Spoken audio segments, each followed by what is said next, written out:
Hour later. Hi mga Ludi, tara ikutin natin tong Nesto. Ito yung isang popular na grocery dito sa Riyadh. Yan ang tinatawag nilang Nesto. May mga Filipino food din sila, halo-halo. Mga Saudi food, Indian food, lahat ng klaseng pagkain meron din sila, paninda. Ngayon kasi naka-sale sila, kaya tara, samahan niyo ako mag-ikot-ikot mga Ludi. Ayan, napapansin niya ito yung mga shampoo. Ayan, may mga hotdog din sila. Chicken. Ayan, iba't iba.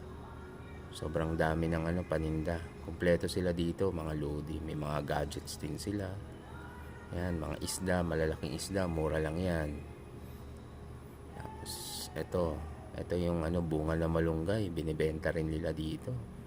Parang 20 real siya. Pag kinonvert mo sa pesos, parang nasa 300 pesos pag sa atin, 1 kilo.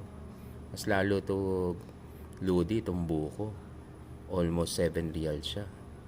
Pag kinonvert mo yan, parang nasa 100 pesos sa atin.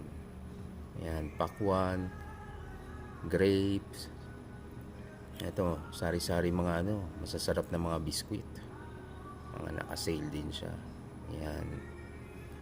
Tingnan nyo, may tignan 9, may tig 12 real. Ayan, yan mga masasarap. Para siyang chips Ahoy. Lalo itong itong Delight. Yan, napakasarap yan. Mura lang din siya, nasa 9 real lang siya. Apat na yan, apat na piraso na yan, mga Lodi.